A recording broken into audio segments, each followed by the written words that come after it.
जय हिंद बच्चों, महामनाई इंस्टीट्यूट के इस YouTube चैनल पे आप सभी का स्वागत है। अगर आप इस YouTube चैनल पे नए हैं तो इस चैनल को सब्सक्राइब करें, लाइक करें और अपने ग्रुप में शेयर करने का काम करें।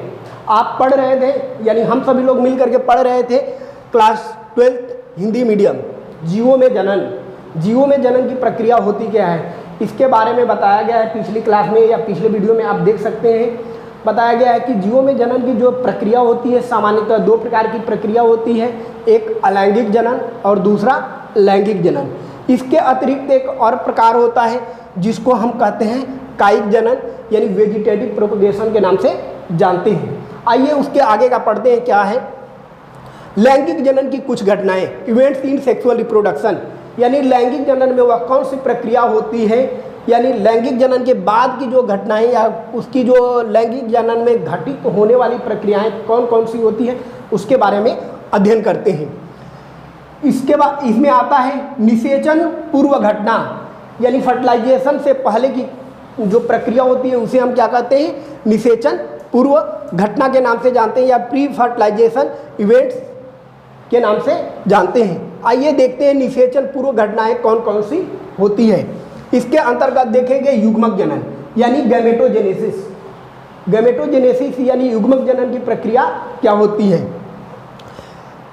इसमें गैमेटोजेनेसिस की प्रक्रिया में होता क्या है, यह एक ऐसी प्रक्रिया होती है जहां पे नर युग्मक और मादा युग्मकों के बनने की प्रक्रिया होती है, यानी male gametes and female gamete, यानी नर युग्मक और मादा युग्मक के बनने की प्रक्रिया को हम क्या कहते हैं, युग्मक जनन के नाम से जानते हैं। अब जैसे देख सकते हैं आप, अगर नर की बात करें और मादा की, अगर ह्यूमन बींग्स या अन्य जंतुओं में देखेंगे तो नर युग्मक और मादा युग्मक होते हैं, नर जीव और मादा होते हैं। इनके जननांगों में जैसे नर है तो इसका नर जननांग जो होगा वृषण होगा, वृषण, और मादा तो इसमें अंडाशय।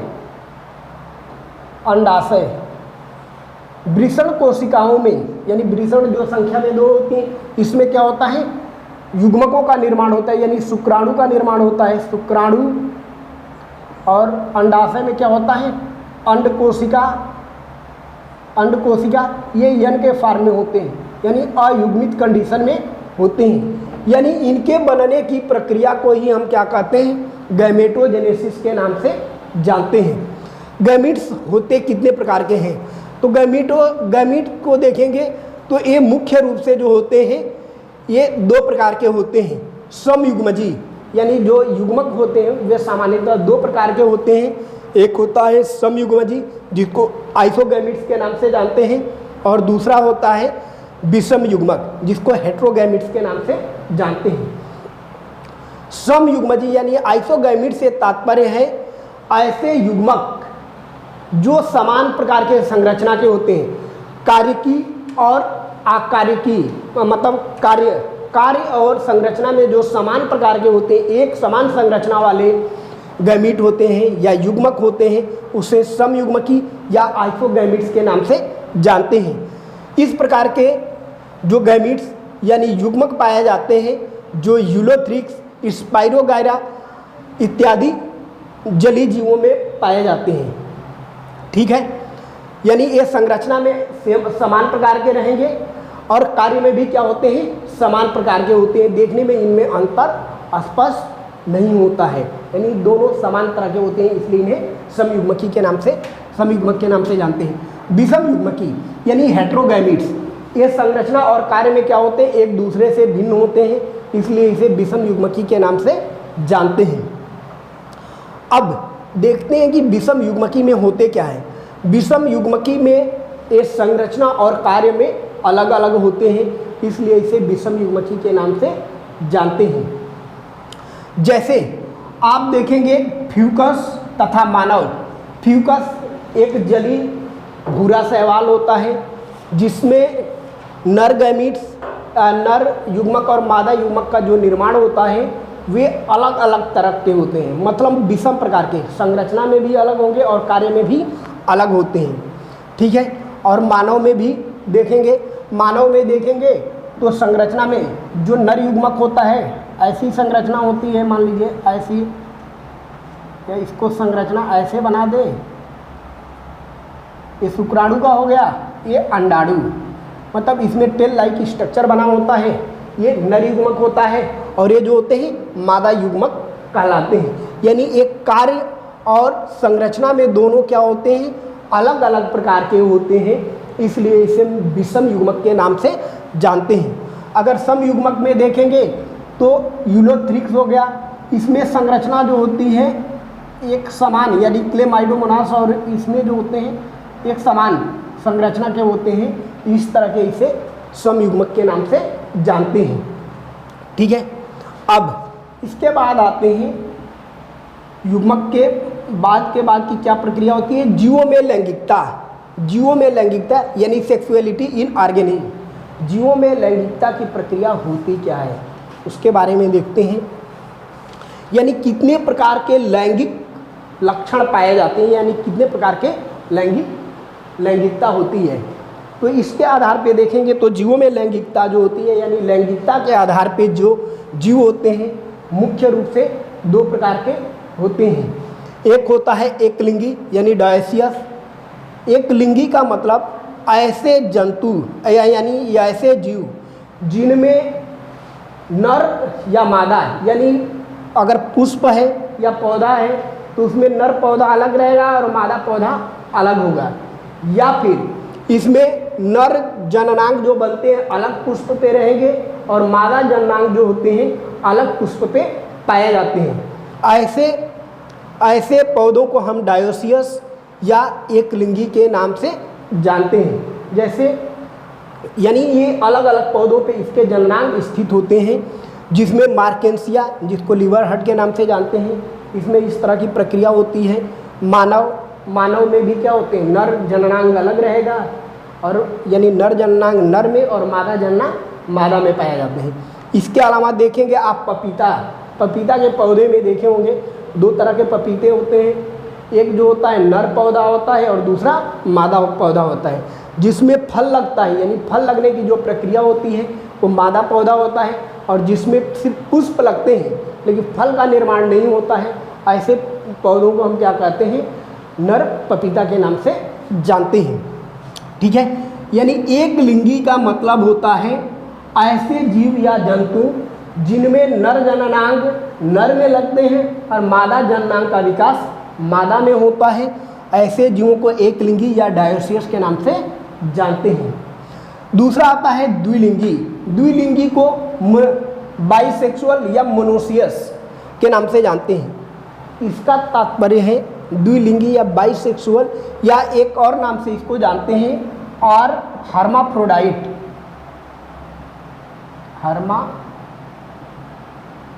हर्माफ्रोडाइट के नाम से जानते हैं। द्विलिंगी से तात्पर्य वो यह होता है कि ऐसे जीव जिसमें नर और मादा जननांग दोनों एक ही जंतु या पौधे के शरीर में पाए जाते हैं, ऐसे जीवों को हम क्या कहते हैं, द्विलिंगी या बाइसेक्सुअल और मोनोसियस या हर्माफ्रोडाइट यानी उभयलिंगी के नाम से जानते हैं। इस प्रकार के जननांग जो होते हैं नारियल में, कुकुरबिटा में और मक्के में देखे होंगे। कुकुरबिटा यानी नारियल, नर और मादा पुष्प दोनों, यानी नर और मादा जननांग एक ही पुष्प में स्थित होते हैं, इसलिए इसे कहा जाता है द्विलिंगी के नाम से जाना जाता है। कुकुरबिटा यानी कुकुरबिटा का अर्थ है सब्जियों वाला फल, यानी सब्जियों वाला पौधा, जिसमें कद्दू, कोहड़ा, लौकी और खीरा, ककड़ी ये जो आते हैं ये होते हैं कुकुरबिटेसी फैमिली में।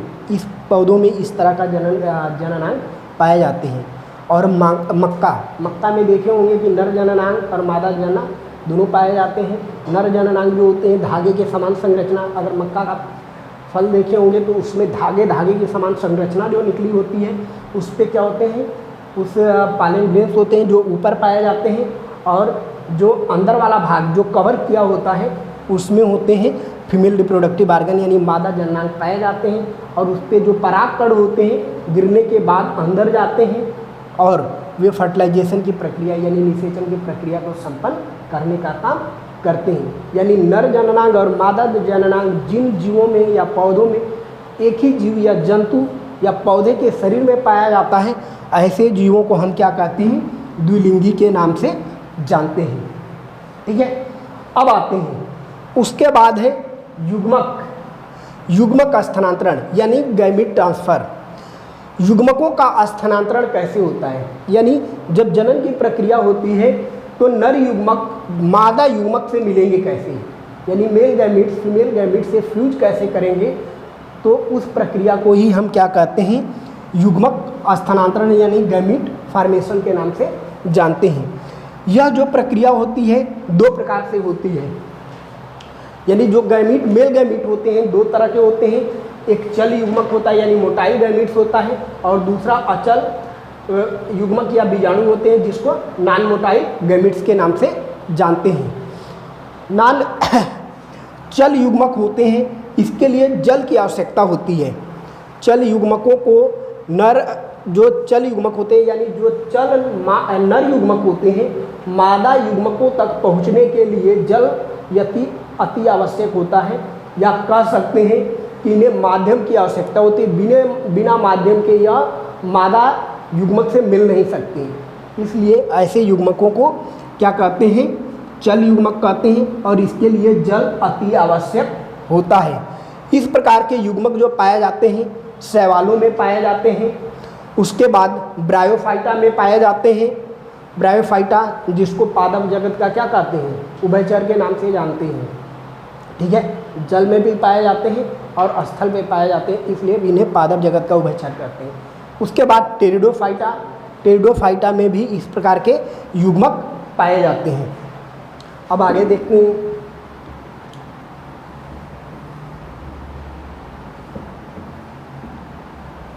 इसके बाद जलीय जीव, जैसे जलीय जीव होते हैं, जलीय जीवों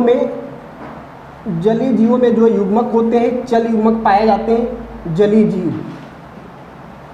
जीवों में युग्मक जो होते हैं चल युग्मक का निर्माण करते हैं, यानी मोटाइल गैमीट्स होते हैं, जिसमें मछलियाँ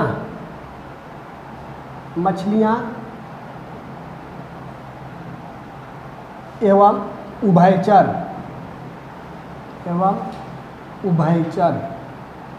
उभयचरों में जो होता है चल युग्मक पाए जाते हैं। अर्थात यह ऐसे प्रकार के जीव होते हैं जिनमें चल युग्मक पाए जाते हैं। जैसे मछली होती हैं तो इसमें एक मेल रहेगा यानी नर और दूसरा फीमेल मादा। इसमें जो युग्मकों का निर्माण होता है तो इसमें मेल गैमीट्स बनेंगे। तो मान लीजिए ऐसी संरचना हो गई मेल युग्मक की और इसमें फीमेल युग्मक की, यानी जो अंडे देते हैं, ठीक है, यह जो मछलियाँ होती हैं खास तौर से जो अंडे देने वाली, वे क्या करते हैं, मेल गैमीट इनमें बनेगा तो इसको बनने के बाद यानी गैमेटोजेनेसिस के बाद गैमीट्स को क्या करते हैं, मैच्योर होने के बाद जल में मुक्त कर देती हैं और मादा यानी जो फीमेल मछलियाँ होती हैं वे अपने फीमेल युग्मक गैमीट्स को जल में मुक्त कर देती हैं। जब जल में मुक्त कर देती हैं तो नर युग्मक क्या होता है, उस जल के माध्यम से, ठीक है, इस मादा युग्मक के साथ क्या करता है, फ्यूज कर जाता है। यानी दोनों का जब फ्यूजन हो जाता है तो निषेचन की प्रक्रिया होती है। तो इस तरह से नर युग्मक मादा युग्मक से मिलता है तो उसके लिए माध्यम की आवश्यकता होती है। वह जो माध्यम होता है मुख्य रूप से जल होता है। यह मछलियों एवं उभयचर में जैसे मेढक हो गए, ठीक है, मेढक जो जल और स्थल दोनों के रहने वाले होते हैं, ऐसे जो में इस प्रकार के क्या नाम है, बीजाणुओं का युग्मकों का निर्माण होता है। उसके बाद अचल युग्मक होते हैं जो कहीं जाने की उनकी आवश्यकता नहीं होती है, वे आपस में क्या होते हैं, डायरेक्ट उनका फ्यूजन हो जाता है। मेल गैमीट और फीमेल गैमीट आपस में पास होते हैं और उनसे निकलने के बाद वे क्या होते हैं, आपस में जुड़ जाते हैं। जुड़ने के बाद वे नए गैमीट का फॉर्मेशन यानी दोनों गैमीट मिल करके जाइगोट बना लेते हैं। उसके बाद देखते हैं निषेचन। निषेचन की प्रक्रिया होती क्या है?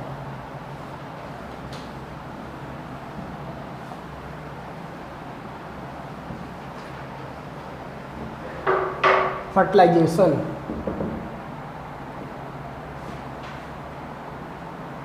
निषेचन इसको कहते हैं।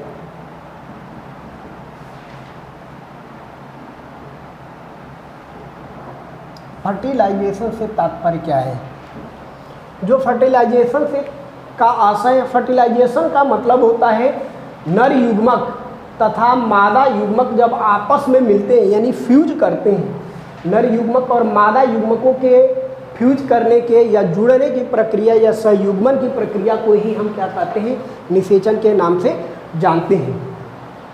ठीक है, जैसे इस प्रकार की जो प्रक्रिया पाई जाती है विभिन्न प्रकार के जीव जंतुओं में, यानी जो लैंगिक जनन करने वाले जीव जंतु होते हैं उनमें क्या होता है, जैसे मनुष्य क्या ले लिया जाए तो मनुष्य में जो होते हैं नर युग्मक जो बनते हैं, नर जननांगों में बनते हैं। ठीक है, यानी ये शुक्राणु जिसको स्पर्म के नाम से जानते हैं, और दूसरा होते हैं एग यानी अंडाणु या अंडकोशिका, अंडाणु यानी इसको ओवम के नाम से जानते हैं।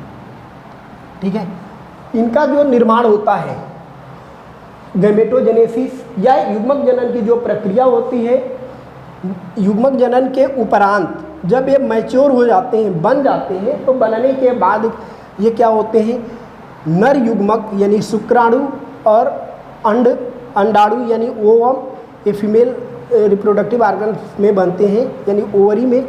जब इनमें जनन की प्रक्रिया होती है यानी रिप्रोडक्शन या उसी को कॉपुलेशन के नाम से जानते हैं या मैटिंग, तो ये क्या करते हैं, ये नर युग्मक मादा युग्मक से मिलने की प्रक्रिया करते हैं, और जब ये आपस में फ्यूज कर जाते हैं तो वो प्रक्रिया क्या कहलाती है, निषेचन के नाम से जानते हैं। अब निषेचन की जो प्रक्रिया होती है ये विभिन्न प्रकार की पाई जाती है, जिसमें देखते हैं जीवों में किस किस प्रकार के निषेचन की प्रक्रिया पाई जाती है। तो निषेचन की सामान्य जो प्रक्रिया होती है ये दो प्रकार की होती है, सामान्य प्रक्रिया है। एक होता है बाह्य निषेचन और दूसरा होता है आंतरिक निषेचन। आंतरिक निषेचन यानी बाह्य निषेचन को एक्सटर्नल फर्टिलाइजेशन के नाम से जानते हैं, और आंतरिक निषेचन को कहते हैं इंटरनल फर्टिलाइजेशन के नाम से जानते हैं। यानी बाह्य निषेचन और आंतरिक निषेचन में अंतर क्या होता है? बाह्य निषेचन से तात्पर्य है कि इस प्रकार के निषेचन की प्रक्रिया शरीर में न हो करके शरीर से बाहर होती है। ठीक है, शरीर में न हो करके शरीर से बाहर होती है। इस प्रकार के निषेचन की प्रक्रिया को हम क्या कहते हैं, बाह्य निषेचन के नाम से जानते हैं। इस प्रकार की जो प्रक्रिया होती है बाह्य निषेचन की, ये मुख्य रूप से जलीय जीवों में पाई जाती है, जिसमें आप देखेंगे मछलियाँ,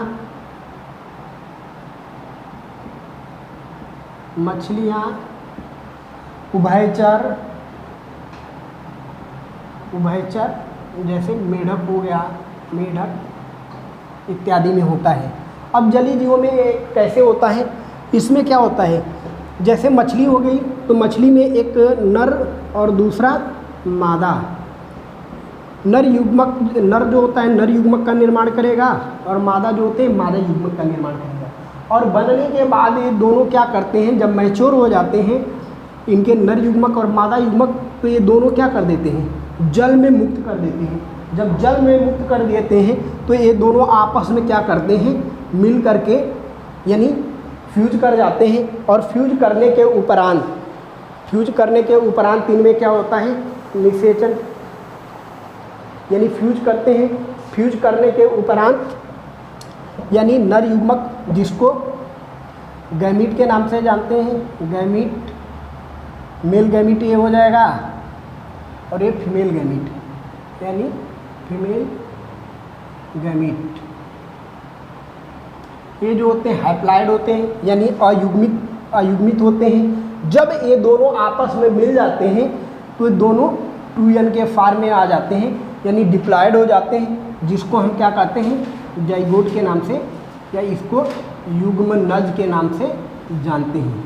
और नर जो होता है, इससे जो रिलीज होने वाला होता है, इसको नर युग्मक के नाम से जानते हैं, नर युग्मक, और इसमें मादा युग्मक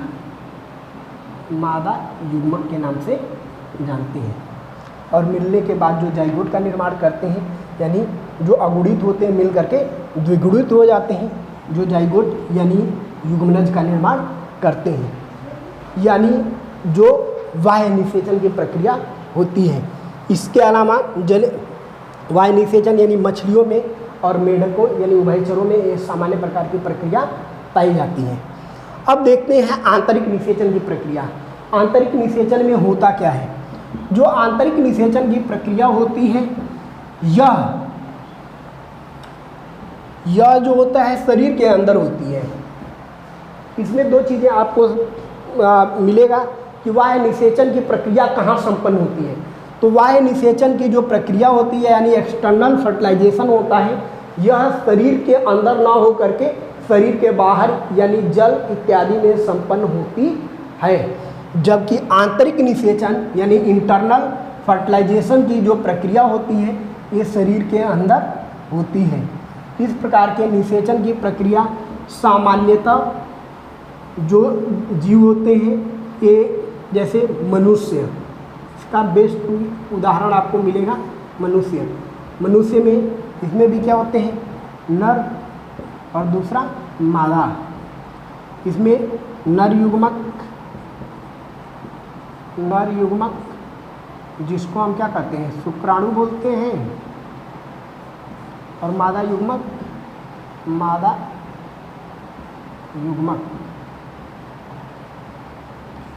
युग्मक जिसको अंडाणु बोलते हैं। ये बनने के बाद दोनों क्या होते हैं, जब प्रजनन की प्रक्रिया होती है तो प्रजनन के माध्यम में प्रजनन के द्वारा ये शुक्राणु जो होते हैं मादा जननांगों में यानी फैलोपियन ट्यूब में जाते हैं। फैलोपियन ट्यूब में ये दोनों आपस में फ्यूज कर जाते हैं, मतलब संलयित हो जाते हैं या जुड़ जाते हैं, और एक नए ये भी क्या करते हैं, ये अयुग्मित होते हैं या अगुणित होते हैं, जिसको हैप्लॉइड के नाम से जानते हैं, हैप्लॉइड। और ये भी जो होता है हैप्लॉइड के नाम से जानते हैं। दोनों जब आपस में फ्यूज करते हैं तो इनके फ्यूजन के प्रक्रिया को ही हम क्या कहते हैं, फर्टिलाइजेशन के नाम से जानते हैं। जब ये आपस में जुड़ जाते हैं या फ्यूज करते हैं, उस प्रक्रिया को हम क्या कहते हैं, फर्टिलाइजेशन कहते हैं। और इनके जुड़ने से क्या होता है, एक नए युग्मनज का निर्माण होता है, यानी जिसको जाइगोट या युग्मनज के नाम से जानते हैं। और यह क्या होता है, 2n, यानी यह जो होता है डिप्लॉयड कंडीशन में होता है। ठीक है, ये जो प्रक्रिया होती है निषेचन की प्रक्रिया, यानी बाह्य निषेचन और आंतरिक निषेचन। इसके आगे की जो वीडियो होगी हम अगले लेक्चर में आपको प्रदान कर दी जाएगी। अगर आपको यह वीडियो पसंद आई हो तो अपने फ्रेंड सर्किल में इसको अधिक से अधिक बढ़ाने का मतलब प्रसारित करने का काम करें, जिससे उनको भी लाभ हो।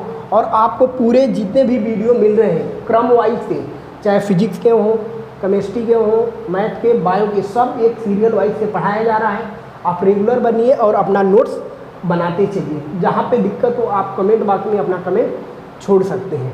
अगर महामना इंस्टीट्यूट के इस यूट्यूब चैनल पे आप नए हैं तो इस वीडियो को लाइक करें, शेयर करें और इस चैनल को सब्सक्राइब करने का काम अवश्य करें और घंटा का बटन जरूर दबाएं। Thank you.